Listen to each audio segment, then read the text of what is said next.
Welcome back to Forward Progress, part of the Hammer Betting Network. I'm your host, Jason Cooper, alongside Cleve TA. And today we'll be taking a look at two alternate win totals for the 2024 NFL season. Before we do that, I want to remind everyone that Forward Progress is sponsored by Fanduel. We're excited to be partnering with Fanduel for the 2024 NFL season with their industry-leading product, wide variety of NFL offerings, great live menu that's super easy to use, and very fast payouts. We're still a few weeks away from the NFL kicking off, but in the meantime, Major League Baseball is the only thing getting us through the dog days. And this summer, FanDuel is hooking up all customers with a boost or a bonus daily. That's right. There's something for everyone every day for the rest of the summer. You can take your boost or bonus and bet on everything MLB related, from home runs to strikeouts and even the final score.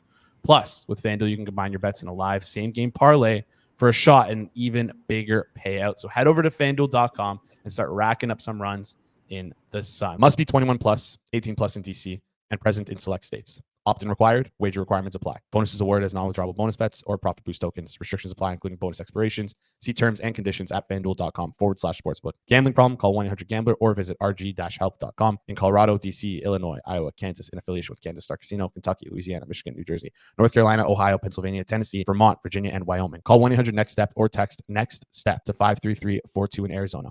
1-888-789-7777 or visit ccpg.org/chat in Connecticut. 1-800-9-WITH-IT in Indiana. Visit mdgamblinghelp.org in Maryland or visit 1-800-GAMBLER.net in West Virginia. Hope is here. Visit gamblinghelplinema.org or call 1-800-327-5050 for 24/7 support in Massachusetts, or call 1-877-8-HOPE-NY or text HOPE-NY in New York. Let's head over to FanDuel right now and check out the alternate win total market. TA, give us your first alt win total for the 2024 season. Yeah, I like Seattle over 9.5. You could get that at 235 plus 235. I think Seattle is a very interesting team this year. You know, they kind of quietly won 9 games last year, but just missed the playoffs. And they really had an elite offense when you look at early down success. They were number 2 in the NFL on dropbacks on early downs, but one of the worst teams in the NFL on late downs. And so that typically your early down success is a lot more correlated and predictive of future success than late downs, which can be pretty fluky. And so, you know, Geno just so happened to just turn it over a little bit more on third downs. He threw short of the sticks. Whatever reason, could be because he had one of the most banged up offensive lines in the league. Their number one combination along the O-line was only 50th in the NFL in snap percentage. So they were banged up, both their tackles, and were hurt all year. So you hope you get a little bit more stability there. You get a more aggressive down the field passing offense with Ryan Grubb, who came from Washington as the OC. So I think the offense will be good. They got so much talent there, but really, you know, where they needed the most improvement was on a leaky defense. And you bring in Mike McDonald from Baltimore, one maybe the most respected defensive minds currently in the NFL.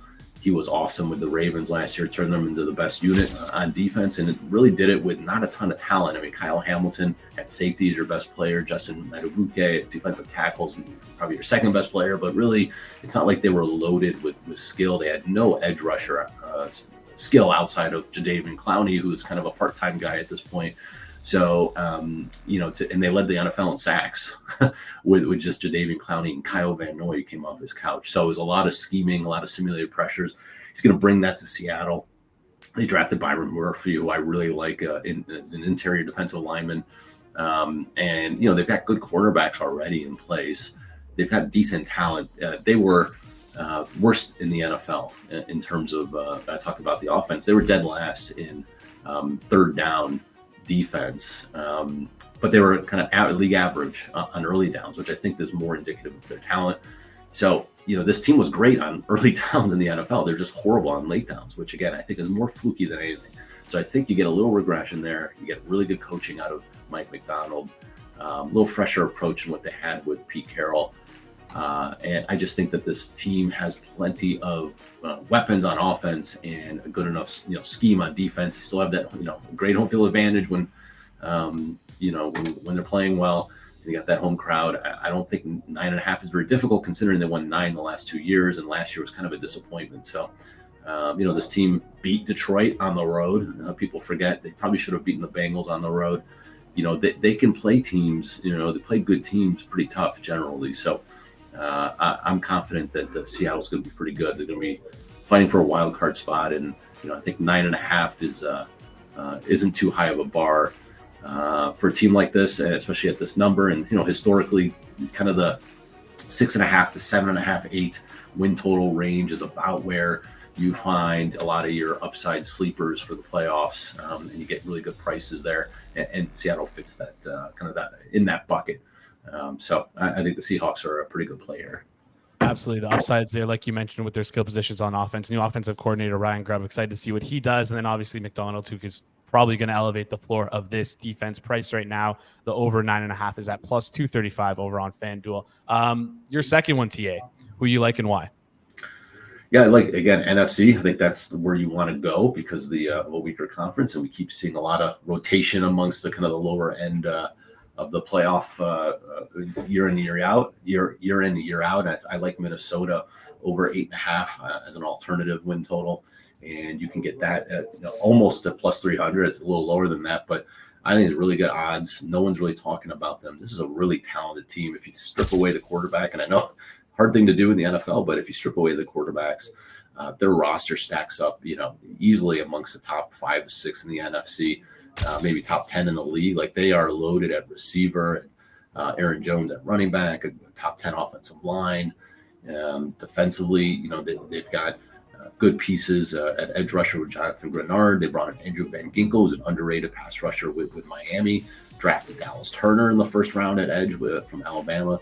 And you have, I'm not worried about their defense, although they lack a little bit of talent on the back end.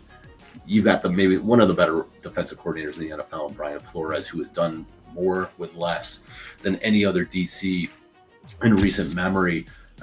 He knows how to muddy up games. He'll blitz the hell out of you. Led the NFL in blitzes last year. Probably will do the same this year. And will do just enough to keep you in games. And that's what he did last year with Minnesota. I think he'll do that again. And then offensively, it's just a matter of can you get enough from Sam Darnold or J.J. McCarthy, the rookie from Michigan. And to me, I look at it, you get kind of 2 bites at the apple here. You get a Sam Darnold, a veteran who's got the pedigree, of a top 5 pick who's shown flashes at times that he can be a good starter. And the last time we saw him as a starter was in 2022 with Carolina. He ended that season top 5 in the NFL and EPA. There's no way anyone even remembers this, but Carolina had traded away Christian McCaffrey. Baker Mayfield was long gone to LA, and Sam Darnold stepped in the back half of that year and right the ship, and they were playing very well, and he was a top 5 quarterback from an EPA perspective. He didn't make many mistakes, and he had only DJ Moore as a weapon. He had nothing else behind him. He had no offensive line, and he was able to produce pretty good numbers. So it doesn't have to be that good, but he just has to be decent enough. He's got the best weapons he's ever had, the best offensive line he's ever had, and really, really good coaching with Kevin O'Connell. And we saw what O'Connell did last year with guys like Josh Dobbs and Nick Mullins. So I think you can get at least moderate to average quarterback play with these weapons, with this O-line, with this coaching staff. I do think that getting over this alt number is very doable. And you don't have to win the Super Bowl, you don't have to win the NFC, you don't need to win 12, 13 games. You just got to get over 8.5, and I think that's a hurdle that they can climb.